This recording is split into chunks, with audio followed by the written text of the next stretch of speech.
Igihugu cy'ubanyi cy'u Rwanda kirakomeje kugenda kirarabana ayingwe n'igihugu cacu ciza c'u Burundi mu nyuma y'amajambo akomeza kugenda ratangazwa n'abategetsi bagiye batandukanye ku mpande zombi. U Burundi bwarakomeje kugenda burakoresha amajambo atari meza, amajambo akarishe, amagambo yerekana ndetse anasigura yuko by'umwariko igihugu cy'ubanyi cy'u Rwanda kigira uruhara rero mu bikorwa bimwe na bimwe bigendanye no guhungabanya umutekano w'igihugu cy'u Burundi. Hari naho kandi u Burundi butajya umunwa mu kugaragaza ko hari bamwe rero mu bansi babwo baturuka mu gihugu cy'ubanyi cy'u Rwanda bakinjira mu Burundi, ariko bikaba bigoye kuba womenya aho boba baherereye cyane. Hari amakuru akomeza kugenda aravuga ko kandi Burundi bwararungitse abasoda ku butaka bwa Republika iharanira intwaro rusange ya Kongo mu rwego rwo kugira ngo by'umwariko babashe gufatanya na Kongo mu mugambi wo guhangana n'umuhari wa M23 mu gihe ibyo bihugu byombi haba igihugu cy'ubanyi ca Kongo n'igihugu cy'u Burundi bisanzwe biremeza neza yuko by'umwariko umuhari wa M23 woba ufise amamoko mu Rwanda. Cyakora ibingibi umukuru w'igihugu cy'ubanyi cy'u Rwanda Paul Kagame mu kiganiro n'abamenyesha makuru arayutse kubisigura, arabiva imuzi n'umuzingo, arasobanura ko rero umuhari wa M23 udaturuka mu Rwanda ndetse ujya rero no gutanguza urugamba bushasha muri 2021 mu mpera z'umwaka waturutse mu gihugu ca Uganda. Amajambo amaze imisi ariko arakoreshwa by'umwariko n'abategetsi bagiye batandukanye ku mpande zombi, cyane cyane ku gihugu cy'u Burundi, by'umwariko arerekana neza yuko impande zombi bishobora no kuzorangira by'umwariko zihanganye ku buryo bukomakomeye cyane, bikava mu majambo canga se ibyo guterana amagambo bikajya mu bikorwa cange mu ngufu za gisirikare, mu nyuma y'uko ibihugu byose ijya rino ku isi bikunze kugaragaza ingufu zabyo mu bigendanye n'igisirikare muri rusange. Igihugu cy'ubanyi cy'u Rwanda by'umwariko cyarayamirije bikomeza kugenda biratangazwa n'igihugu cy'u Burundi. Ni mu nyuma by'umwariko y'ikiganiro President Evariste Ndayishimiye aherutse kugirana n'ikimenyesha makuru by'umwariko TV Monde 5 cyo mu Faransa cyari cyagendereye u Burundi by'umwariko, ariko kandi Evariste Ndayishimiye asigura yuko u Rwanda ruteje ikibazo gikomakomeye cyane igihugu cy'u Burundi, ndetse anasigura yuko by'umwariko abategetsi b'u Rwanda baca barakorana by'umwariko n'abansi b'abarundi nk'uko Yoma aragenda arabisigura canga se agenda arabitangaza. Ni amajambo atarakiriwe neza n'igihugu cy'ubanyi cy'u Rwanda, aho u Rwanda rwasiguye ko u Burundi rukomeje kugenda buragira ibibazo biremereye cyane bugashaka guca burabyegeka ku gihugu cy'ubanyi cy'u Rwanda nk'uko Republika iharanira intwaro rusange ya Kongo yaba irabigenza canga se yabirabivuga. Mu misi iheze mu kiganiro n'abamenyesha makuru by'umwariko cyarabaye by'umwariko ubwo by'umwariko mukuru w'umugambwe uri ku butegetsi mu Burundi Reverend Kure by'umwariko yatangazaga byinshi cyane bigiye bitandukanye, yarabajijwe byinshi maze aca arasigura ndetse anerekana neza yuko by'umwariko ku butaka bw'u Burundi by'umwariko bafite amakuru yizewe, asigura ndetse anagaragaza neza yuko by'umwariko ibiriko biraba by'umwariko cyane cyane n'ibitero bikunze kwibasira u Burundi by'umuhariro gitabara igihugu cy'ubanyi cy'u Rwanda kiba cyabigizemo uruhara ruremereye cyane. Aya ni amajambo n'ubundi yaje kugenda aravugwa n'abategetsi bagiye batandukanye, ibyaje kugenda biratuma by'umwariko impande zombi by'umwariko cyane cyane uruhande rw'u Burundi rufata ingingo yo kugara imipaka nk'uko bizoma bigaragara cange nk'uko amakuru akomeza kugenda arabisumira. Amakuru yihuta akomeza kugenda aradusumira by'umwariko aravuga ko amajambo aherutse gutangazwa by'umwariko n'uyu Reverend Kuriyo by'umwariko umunyamabanga mukuru w'umugambwe uri ku butegetsi nga mu Burundi CNDD-FDD by'umwariko akomeza kugenda ababaza igihugu cy'ubanyi cy'u Rwanda ndetse n'abandi bemeza ko mu gihugu cy'ubanyi cy'u Rwanda mu mwaka w'1994 hoba harabaye by'umwariko iriho nyabwoko ryakorewe abatutsi mu misi itarenze 100 ikaba yarahitanye abashika muri miliyoni nk'uko bigaragara. Amakuru by'umwariko akomeza kugenda aratujyayo muri no mwanya aravuga ko imvugo z'abategetsi b'u Burundi zishobora kuzobakurira ibihe bidasanzwe cyangwa se bikazashiduka byagiye mu ngwano nk'uko bikomeza kugenda bigaragara cange nk'uko amakuru akomeza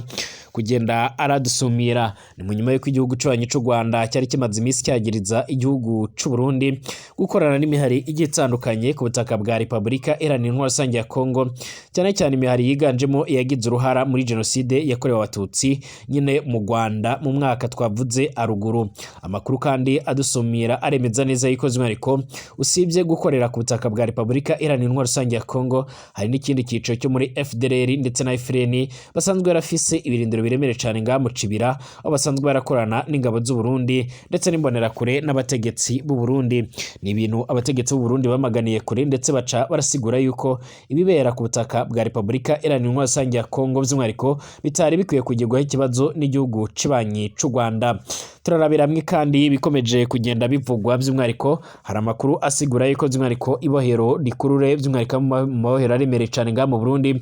yoba yarubatswe bigizwemo uruhare na General Ageme Bunyoni by'umwihariko, aho yacaga arashinzwa, aho yacaga by'umwihariko arashaka kwihaniza, caka guhana cyangwa kurungikamo mwe rero mu bagize uruhare mu kugerageza gutembagaza ubutegetsi bw'umuhisi Petero Nkurunziza mu mwaka w'ibihumbi 2015, ariko kandi gushika ubu ngubu nawe akaba ari umwe mu bari kubarizwa by'umwihariko muri ayo mabohero. No nyuma y'uko rero by'umwihariko yari amaze igihe by'umwihariko nawe yidegembya, hari abatajya umunwa mu kuvuga yuko ndetse no kugaragaza ko nawe yoba yaragize uruhare mu kugerageza gutembagaza ubutegetsi bwa Valentin Ndayishimiye. Ikaze kuri mwese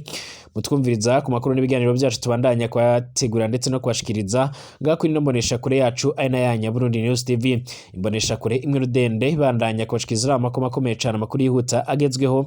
agaruka ku mutekano, politike, diplomasi n'ibindi. Turi kuwa Mungu cange Dimashe, turi kwigenekerezo rya 12 y'ukwezi kwa mbere 2025. Kaze kuri mwese mutwumviriza muri mu Burundi, mwese mutwumviriza muri mu karere k'ibiyaga binini, mutwumviriza muri by'umwihariko ku mugabane wa Buraya, Asia, Australia, Amerika ndetse n'andi hose, mwese ndabahaye ikaze muri rusange. Ndabahaye ikaze by'umwihariko amakuru munyemere tuyatangurire mu Burundi, arugambeshe ngaha byo ndakwanditse sabone kuri n'ibiganiro byacu tubategurira ndetse tukabashikiriza ngaha kuri Burundi News TV. Byo ndakwirije gato yarakaramenyetso kameze nk'inzogera kugira abace barakumenyesha ko dushyizeho ikiganiro gishyashya muri rusange. Kaze kuri mwese, reka tuyatangurire ngaha muri kino gihugu cacu ciza c'u Burundi.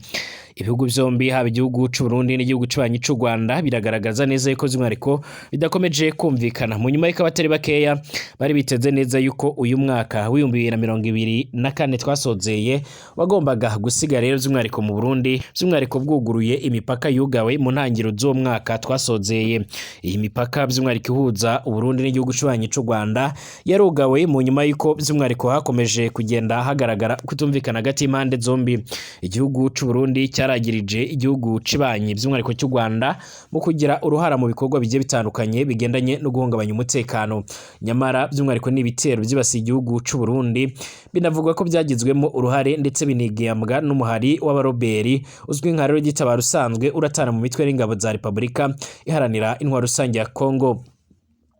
Ubu bivugwa ko by'umwihariko uyu mutwe rero usanzwe urakorera muri ivyo bice, ariko ukaba usanzwe ufite intumbero yo kurwanya ubutegetsi bwa Gitega burongowe na General Neva cyangwa se Valentin Ndayishimiye. Amakuru akomeza kugenda aradusumira aragaragaza ko mu kugerageza kwihimura Burundi bwaciye burugara imipaka ndetse bufata ngingo iremere cyane yo kurungika abasoda ku butaka bwa Repubulika Iharanira Intwaro Rusange ya Kongo. Ni mu nyuma y'iko rero by'umwihariko President Félix Antoine Tshisekedi Chilombo arongoye Kongo yaramaze igihe yamiriza igihugu cibanyi c'u Rwanda acyagiriza kuba rero hishe mu mwari wa M23 kikaba cyarateye igihugu ciwe, ariko ibintu igihugu c'u Rwanda by'umwihariko cyama kiramiriza ndetse kikaca kiratera utwatsi. Niyo rero habaye inama ziremere cyane ndetse n'umufatanya hagati y'u Burundi nabwo bwagirizaga igihugu cy'u c'u Rwanda, byose birifatanya kugira ngo bice birahangana n'uwo muhari wa M23 bagirizaga ko waba uri kuraturuka mu gihugu c'u Rwanda. Uyu muhari nawe usigura yuko rero by'umwihariko ukomoka neza gatanu ku kandi nga ku butaka bwa Repubulika Iharanira Intwaro Rusange ya Kongo muri Kivu y'Amajyaruguru, kabushimangira ko rero by'umwihariko kurwanira abanyagihugu cyane cyane uburenganzira bwabo bwambuwe n'ubutegetsi bwa Kinshasa. Mu minsi iheze by'umwihariko abantu bagiye batandukanye barakomeje kugenda barareba ibikomeje kubera ku butaka bwa Repubulika Iharanira Intwaro Rusange ya Kongo, maze bafata ingingo yo kwiyamiriza ndetse by'umwihariko batangura kwidelga kubera ko birakogwa hagati y'ingabo z'u Burundi ndetse n'iyo mihari igiye itandukanye irimo yakozeho nyabwoko mu Rwanda yaragiye kwihisha no guhungira muri ivyo bihugu bigiye bitandukanye. Ikibazo by'umwihariko cyagarutse mu kiganiro n'abamenyesha makuru by'umwihariko ariko ubutegetsi bwa Valentin Ndayishimiye bwarahakanye ku mugaragara yuko ata genocide yakorewe Abatutsi, kubera rero ko buriko burakorana ndetse buriko burakora indi ku butaka bwa Kongo ndetse bukaba buriko burakora by'umwihariko burayikora bufatanyije n'ingabo za Kongo ndetse n'umuhari wa FDLR. witegereje neza by'umwihariko imikorere ikomeje kugenda yibonekeza hagati y'u Burundi na Kongo ndetse n'imihari igiye itandukanye irimo nka FDLR, ni ibintu bitangaje ndetse binateye inkeke. Abantu mu ngeri zinyuranye rero barakomeje kwamagana imvugo z'umunyamabanga mukuru w'umugambwe uri ku butegetsi CNDD-FDD Reverend Ndikuriyo by'umwihariko aherutse kuvuga by'umwihariko ko kwita aba FDLR abajenosideri ari ibinyoma byambaye ubusa mu nyuma y'uko rero raporo z'impuguke za ONU by'umwihariko igaragaza ko by'umwihariko hakomeje kugaragara imikoranire ikomakomeye cyane hagati y'igihugu cy'u Burundi, ingabo z'u Burundi ndetse n'uwo muhari n'ingabo za Kongo. Reverend Ndikuriyo rero yarabivugiye by'umwihariko mu kiganiro yahaye abamenyesha makuru mu mpera z'icyumweru giheze Makamba, aho rero umumenyesha makuru yamubajije ku kuvuga ku mpungenge igihugu cy'u Rwanda cyaragaragaje ku mikoranire y'u Burundi ndetse na FDLR. U Rwanda by'umwihariko rwaragaragaje ko rukomeje kugira impungenge ku bikorwa bikomeje kugenda byibonekeza n'ubufatanye bukomeje kugenda bugaragara hagati y'impande zombi, cyane cyane by'umwihariko uruhande by'umwihariko rw'u Burundi ndetse by'umwihariko n'uruhande by'umwihariko rwa Repubulika Iharanira Intwaro Rusange ya Kongo ndetse na FDLR nk'uko byoma bigaragara. U Rwanda by'umwihariko mu nyuma yo kubona yuko hakomeje kugenda hagaragara by'umwihariko imikoranire by'umwihariko ikomakomeye cyane hagati y'igihugu cya Repubulika Iharanira Intwaro Rusange ya Kongo ndetse na FDLR, rwarashizeho ingamba z'ubwirinzi nk'uko byama bigaragara ku mipaka mu rwego rwo kugira ngo by'umwihariko babashe kurabira hamwe rero by'umwihariko niba by'umwihariko hadashobora kuzagira ibituruka muri ibyo bice by'umwihariko cyane cyane ibice bigiye bitandukanye ku butaka bwa Repubulika Iharanira Intwaro Rusange ya Kongo, bikaba byo kwibasira canke byohungabanya umutekano w'igihugu cy'u Rwanda muri rusange. Mu nyuma rero no kubona yuko igihugu cy'u Burundi nacyo rero by'umwihariko gikomeje kugenda kinangira ndetse gikomeje gukorera muri uwo murongo, amakuru yama aradusumira canke akomeza kugenda aratugera by'umwihariko arakomeje kugenda agaragaza ndetse aranerekana neza yuko by'umwihariko u Rwanda nago rushobora kongera gutanguza izindi ngamba z'ubwirinzi ziremere cyane zishobora kugaragara ku mipaka ihuza igihugu cy'u Rwanda n'igihugu cy'u Burundi, mu nyuma y'uko Burundi nabwo bivuga ko bwaba bwarashize abasoda benshi by'umwihariko bashinzwe gucungera imipaka ndetse yuko atanu wajabuka urubibi yinjira mu gihugu cy'u Rwanda cyangwa se ava mu gihugu cy'u Rwanda yinjira mu Burundi. Mu kwamagana izo mvugo by'umwihariko zihembera urwango ndetse zigamije guhakana ndetse no gupfobya ihonyabwoko ryarakorewe abatutsi mu Rwanda mu mwaka w'1994, umuyobozi w'umugambwe UPD by'umwihariko zigamibanga ya Mugwengezo by'umwihariko Mugwengezo yaravuze ko amagambo yakoreshejwe na Reverend Ndikuriyo by'umwihariko akwiriye kwamaganwa kuko isi yose irazi neza yuko mu Rwanda harabaye ihonyabwoko ndetse abarikoze bakaba bazwi bamwe rero ndetse bakaba bari muri FDLR, bakaba bariko barakorana n'ingabo z'u Burundi nk'uko byoma bigaragara. Yaragize ati Reverend Ndikuriyo gusa n'ubutegetsi bwose bwa CNDD-FDD kuko rero bose imvugo zabo by'umwihariko muri iki gihe ni zimwe rero by'umwihariko ziriko zirahakana ihonyabwoko ryarakorewe by'umwihariko abatutsi mu Rwanda. Imvugo nk'iyo rero ni kuvuga ngo by'umwihariko twe ntacyo bitubwiye, biba rero bitaba cyangwa se by'umwihariko ntibyabaye ikintu nka kiriya by'umwihariko cyemejwe n'isi yose n'abagikoze barazwi, kiba kirateye impungenge ko bariko baragihakana. Yarakomeje agira ati gukomeza kwerekana ko ngo rero bafise uburenganzira bwo kugirana imikoranire nabo bashaka rero ntibikwiriye. Reka mbibutse ko rero haheze imyaka 15 CNDD-FDD ihaye indaro aba FDLR mu Burundi. Ikindi bakwiriye rero kuzirikana nuko rero aba FDLR aho rero bohungiye bari barutse rero by'umwihariko baracyari uko byogenda kose. Uburundi bwarateye icyubagiro FDLR gusa by'umwihariko buragiye buri menge nk'uko byoma bigaragara. Abasesenguzi mu bya politike nga mu karere k'iyaga binini bavuga ko igihugu cy'u Rwanda atari igihugu cyo gukinishwa, cyane cyane ushaka gukinira mu mateka yoba yararanze icyo gihugu atari meza, yatumye kugeza ubu ngubu by'umwihariko gikomeza kugenda by'umwihariko kirahura n'ibibazo biremereye cyane. Icyakora kandi icyo gihugu cyishimira ni ukuba rero cyarakomeje kugenda kibaka mu buryo buremereye cyane.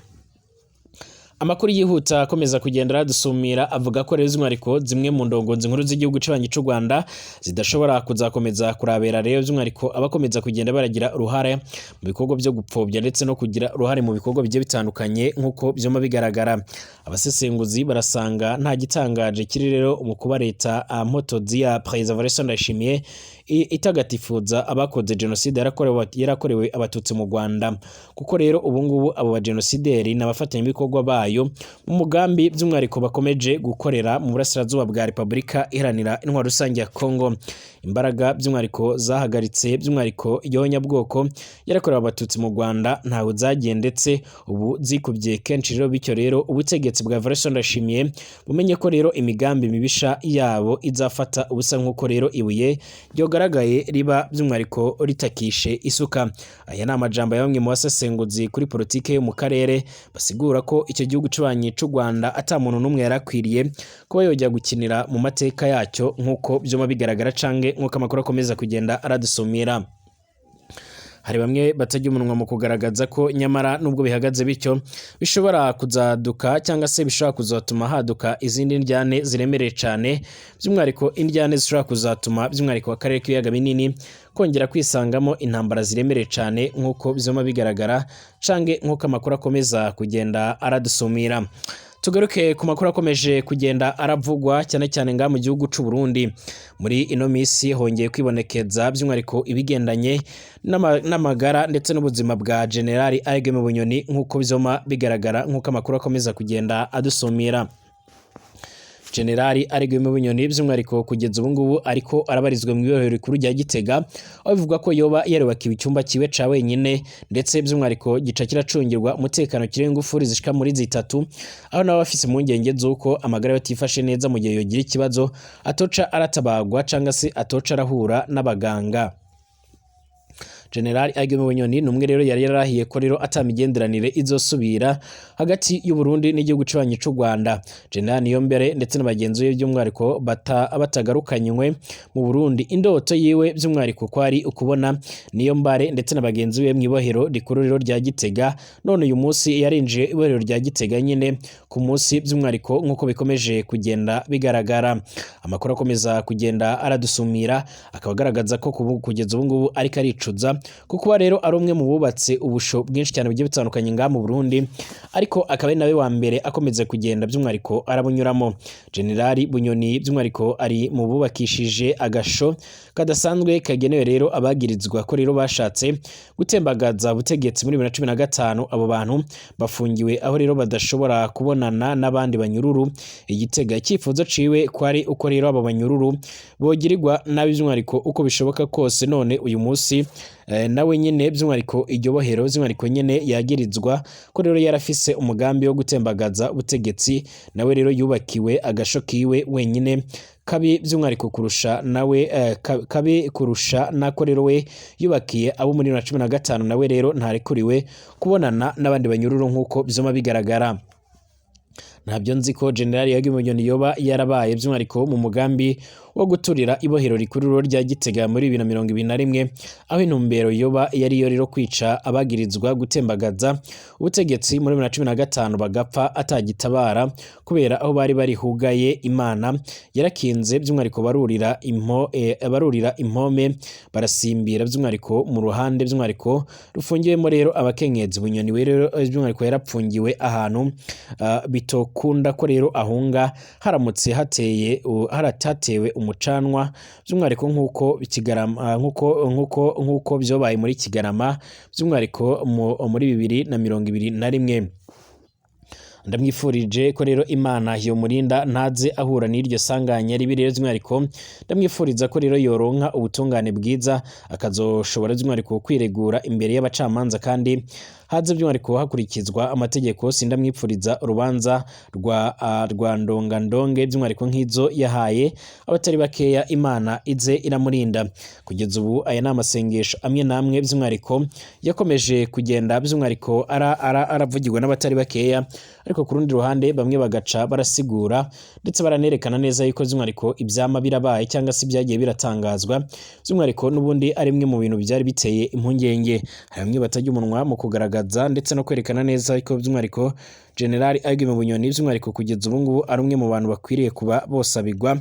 ariko kandi kugeza ubu ngubu akaba akomeje kugenda by'umwihariko arahura n'ibibazo bigiye bitandukanye nk'uko amakuru yoma aradushikira cange nk'uko amakuru akomeza kugenda aradusumira. Hari abatari bakeya bakomeza kugenda barasigura ndetse bagaragaza ko ubu ngubu abayobozi yacira n'ayamira mu nyuma y'uko amagara yiwe atifashe neza muri rusange. Mu nyuma y'uko kandi yakomeje kugenda haravugwa umugambi wo kugerageza kumuturakesha, hari bamwe batajya umunwa mu kugaragaza ko General Evariste Ndayishimiye yongereje abacungera iryo bohero, haba ku mukuru w'igipolisi by'umwihariko mu gisagara ca Bujumbura, haba umukuru w'ibohero ndetse n'abandi bagiye batandukanye barakomeje gushira imbaraga mu kurondera ndetse no gucungira umutekano wa General Aguime Bunyoni. Bashimire dusubire mu masaha ari imbere turabira hamwe andi makuru agezweho.